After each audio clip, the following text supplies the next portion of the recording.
What's going on, y'all? Machiavelli Mills TV. Y'all hit the like button and hit the subscribe button. So, does Shedeur Sanders have a problem with Cam Newton? Does Travis Hunter have a problem with Cam Newton, right? So, the reason why people are speculating about this or wondering is because there is a video circulating on social media where Shedeur Sanders and Travis Hunter appear to be brushing Cam Newton off during the pregame warmups, right? Shedeur specifically showed zero interest in engaging with Cam Newton during their interaction. So Cam Newton came on the field during the pregame warmups, and he seemed enthusiastic to greet and interact with Shedeur. Shedeur, on the other hand, seemed like he was eager to get the interaction over with. Like he had no interest in engaging with Cam. Like he was like he was just trying to get up out of there and hoping that Cam would wrap up the whole interaction, itself, right? Then Travis Hunter's rejection of Cam Newton seemed a little bit more hostile at one point. His seemed more hostile than Shedeur's, because he seemed like he was waving Cam off, like telling Cam go on somewhere, right? But then I think I seen something where he might adapt Travis Hunter up. So it's a lot in the air right now. It's fueling speculation about their relationship. Shedeur's relationship with Cam, Travis Hunter's relationship with Cam. And I'm gonna say this. Honestly, I think that was the wrong time for Cam Newton to try to interact with Shedeur. I really do think that. That's the time. The pregame warm-up is the time when the quarterback and a lot of other players are really, really trying to lock in, trying to get their mind right, trying to focus, trying to just, be, again, in dog mode and trying to really drown out all the outside noise. So Cam coming on the field, trying to interact with him, that can be a bit distracting, right? Shedeur wears headphones during the pregame warm-ups, and I don't even think he liked talking to Shiloh, his own brother, during the pregame warm-ups, because he's just trying to stay focused and keep his focus on the task at hand. Cam, I think he's trying to get a viral moment, or not viral, but yeah, I think he's trying to interact with Shedeur at times, for the purpose of the podcast and all of that. And I think because Cam is a podcaster, full-time podcaster right now. I really enjoy his show, for sure. I really do. I think he makes some really, really valid points, right? But I think he was trying to interact with him, maybe to get some stuff for social media, etc., for his podcast promotion. I don't know. Or maybe he just want to interact with him. But as a former football player, Cam got to know that some players do not like talking during pregame warm-ups, right? Speaking of the podcast, let me provide some context to why, if Shedeur has a problem with Cam, if Travis Hunter has a problem with Cam Newton, I can provide some context as to why that is. I can provide some context as to why they may have a problem with Cam Newton. So 2 days before the game, Cam Newton was on his podcast, and he said this, and I quote, he said, "My whole thing with Shedeur is this: what win or performance can he hang his hat on in college?" Right? And Cam's co-host says the TCU game from last year and the Nebraska game from last year. Cam Newton then goes on to say, we talking about a TCU, and they ended up not being a good team, right? Basically downplaying Colorado's win last year, right? And then Cam's co-host says, and a lot of people can't say, well, Cam, you was at Auburn and Shedeur is at Colorado, because Auburn wasn't a favorite to win before you got there, Cam. Nobody was picking Auburn to win the national championship. I don't even think they thought y'all were going to have a winning season before you got there. And Cam goes, right? Like, talk to him. Like Cam did that, like preach to the choir. Preach, not preach to the choir, but preach to the audience. Preach. Like, So, like, as if to say, hey, they can't say I did this because I was in the, in the SEC and he's at Colorado and I was at Auburn because Auburn wasn't on nothing before I got there and all this and all of that. And then after Cam's co-host makes that point, Cam says, all I'm going to say is be careful with them comparisons, right? Like, be careful with you comparing Shedeur with me at Auburn or whatever. And when I saw that, I say, yeah, I can see if they have a problem with Cam, I can see why they do. So Cam plays NCAA college football game. He be online playing with Shedeur and playing with Travis, etc.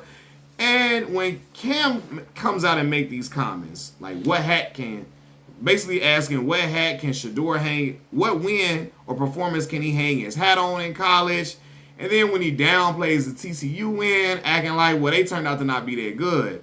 And that's what a lot of other people were doing to disqualify Shedeur's performance and downplay it and poo-poo it and basically acting like, and sweep it under the rug, act like it wasn't really a big deal that he performed like he did against TCU. And I think that ain't cool, because TCU, people had TCU ranked high.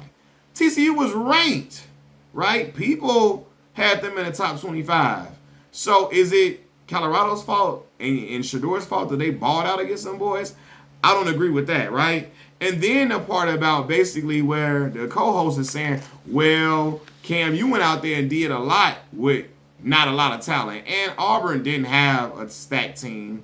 A lot of people can't even remember two other offensive players, or at least two other offensive players on that Auburn team, right? A lot of people can't even name a lot of defensive, what was it? Nick Fairley was on that team, but a lot of people can't even name a majority of Auburn's defense that year, right? And so I get that. But when the co-host is saying this, and Cam is looking like, it's looking like, oh, that boy needs to be doing more. He could be winning more games. He really ain't as much of a dog as me, because I was out there balling when people didn't even know who they were, and our own team didn't even have high expectations for themselves, right? It's kind of like you throwing a shot at Shedeur, like, when you didn't say it, but your co-host Cam says, hey, they can't say you was at Auburn. People gonna say you was at Auburn, and he's at Colorado in the conference, and the school is more, I guess the resources are better in the SEC, and the school has a more prestigious and revered name. Cam, like, when Cam do like that, when he does that, it's looking like, hey, you need to be playing better, because I was on a team where a lot wasn't expected of us, and I still balled out. You could be balling out better in these games. It's kind of like he kind of calling out Shedeur with that. Not even kind of like, It's like he really, through his co-host and his facial expressions, he looking like Shedeur need to be doing more. He could be doing better. And then when he says, all I'm gonna say is, be careful with the comparisons, right? Now, Cam could be having a little jokey joke because he be playing on the NCAA game online with Travis and Shedeur.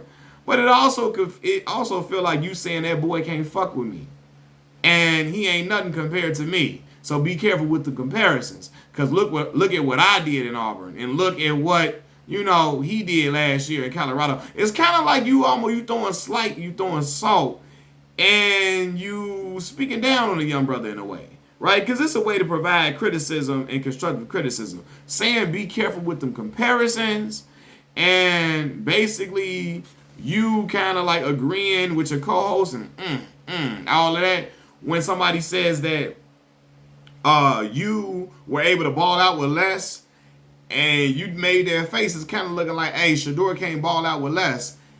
It's almost calling into question if he's really special, or if he's really a dog, because he didn't win with the right pieces. It's almost kind of like you coming at him in a way, right? And then you downplaying his TCU win and acting like, oh, they want that good, so it don't count. Shedeur could have taken that personal, especially if y'all have a relationship with each other and y'all be online. And just because you're online with people playing the game don't mean you close to them, but it appears like they got some type of relationship on the way, and you slighting him in a lot of ways. And I'm gonna be for real, man. If Shedeur is mad about that, I can see why, and I wouldn't blame him.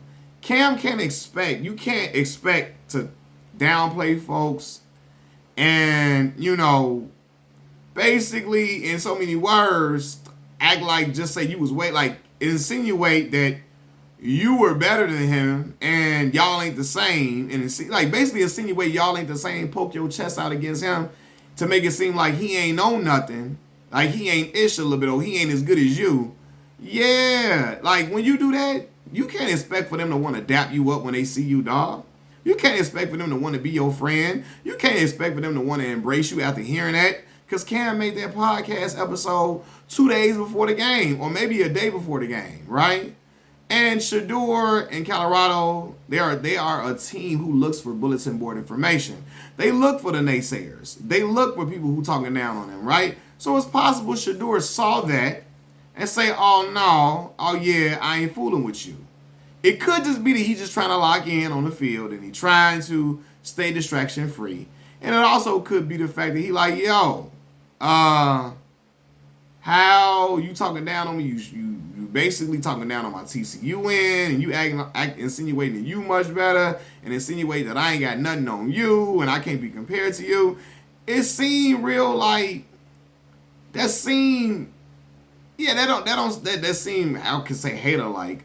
It kind of seemed hater like you throwing salt on the boy, you on the young boy, right? And I'm gonna say this, man. When I talk about athletes on my channel, and I get on certain athletes, and I rake them through the coals, when I rake them through the coals like that, I don't expect for them to embrace me if they ever would have meet me, if they ever would have see me. I don't expect them to like, give me access in certain ways to speak to them and be buddy with them and be chummy and I don't expect them to greet me warmly when I have been clearly, when I've been clearly basically throwing shots in ways and talking down on certain accomplishments that you have, right? I wouldn't expect Jason Whitlock to want to embrace me when he see me, or to even be respectful when he see me. I prefer he wouldn't, actually, so I can get on his butter biscuit raccoon. I can fry his ass, right? But anyway, I can't expect Ben Simmons to want to be my friend when he see me. And I talked about, I don't believe these workout videos because he do it every year and he ain't fooling nobody, right? I don't expect, truthfully, I wouldn't expect Kobe Bryant wife to rock with me on certain criticisms I've had of Kobe's behavior with his teammates and how it came off as sociopathic at times. And all a sociopath is a person who has no regard for other people's feelings, no regard between right and wrong, especially when they're interacting with other people, right? And so even with me saying that and explaining what I meant and giving actual anecdotes to back up what I'm saying, I wouldn't expect Vanessa Bryant and all of them to be embracive of me when they see me, right? So Cam got to recognize that. I think a lot of times Cam be thinking he be wanting to be the star of the show, and that's kind of why he couldn't take a backup job like that in the NFL. Cam a lot of times think the world revolve around him. He want to be the show. That's his personality. And again, since he has that podcast, he's been saying certain stuff, making hot takes, and it can rupture relationships. But you can't expect them young boys to say what's up to you after you've been trashing them and downplaying them and downplaying their accomplishments and all of that. That ain't how they work, Cam.